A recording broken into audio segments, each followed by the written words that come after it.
Thank you, Mr. President. Colleagues, I come before you with a very short amendment that essentially cedes everything else that you've wanted, except it carves out a space for people to be able to receive mental health care. I've served in this body as the co-chair of the Mental Health Caucus for several years. This body has shown its dedication and commitment to mental health care access and treatment. And I think that it's imperative that if we want to care for people who are on our state health benefit plan holistically, we need to make sure that people have access to mental health care. Now, what you might not understand is that the term gender affirming care, it's a broad term. And for most people, the first step towards gender affirming care is psychotherapy. And also, if this body really is committed to trying to make sure that children don't transition, I will be clear with you that oftentimes it's in psychotherapy that children learn that they don't need to transition. They're able to work with therapists to talk about their gender dysphoria, to talk about their understanding, and they often come to a place where they don't need to transition. I would argue for the majority party that access to mental health care and being able to talk to a therapist about gender dysphoria, particularly for children, is actually your stopgate. It's your first point where you could prevent someone from a child from actually wanting to transition. So I'm ceding a whole lot here just by asking you to say, like, okay, if this is your goal, if your goal is for people to never transition, if your goal is particularly to make sure that children don't transition, then they need to talk to a therapist, and we need to cover that. This is not a political point that I'm trying to point. This is really about access to mental health care. This is about helping children get the care they need.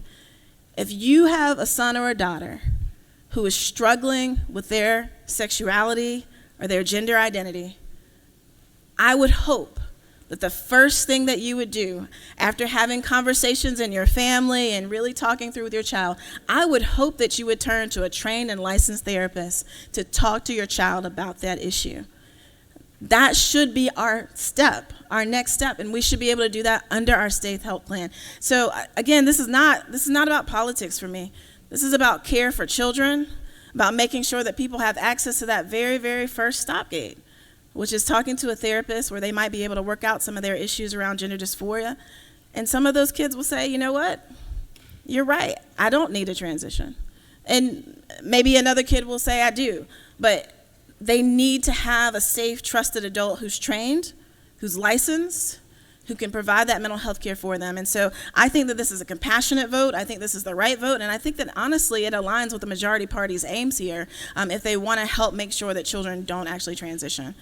With that, Mr. President, I will yield for questions. You do have one question, Senator. Senator from the 14th. Thank you, Mr. President. Senator Yield. Yes, I'll yield. Okay.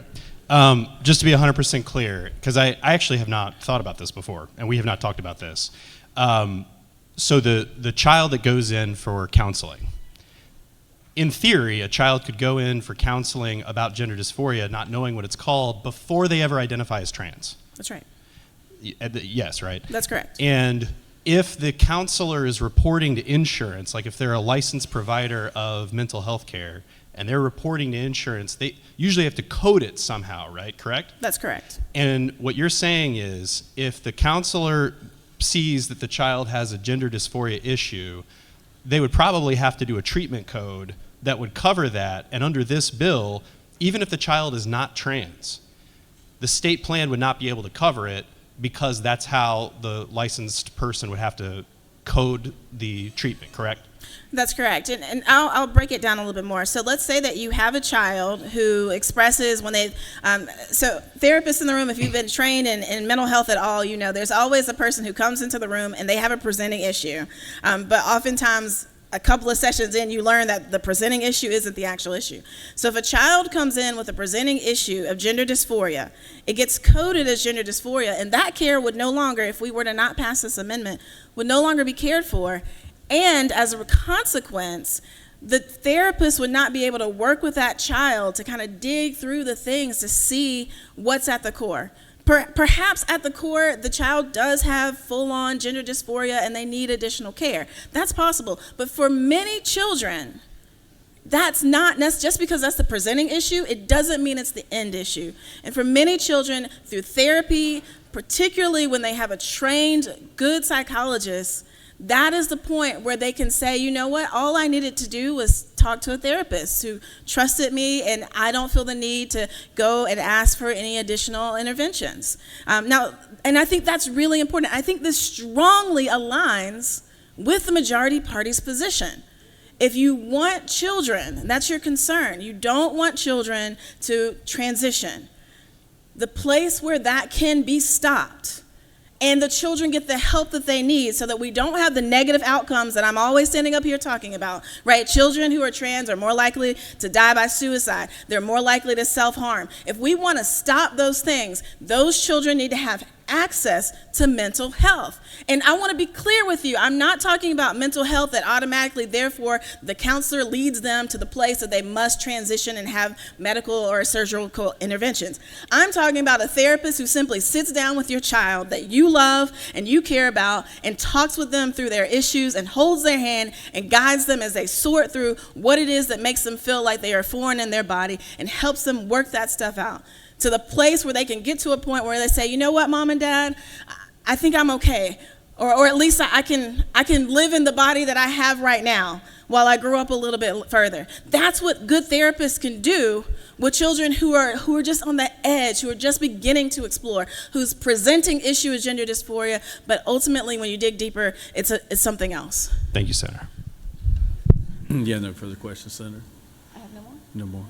Thank you for that, Mr. President. I yield. And I ask that you all would favorably consider this amendment. This is not a big amendment. It's very small. It simply allows children, especially, but all adults, to have access to mental health care, a point that I think that this entire body can agree to.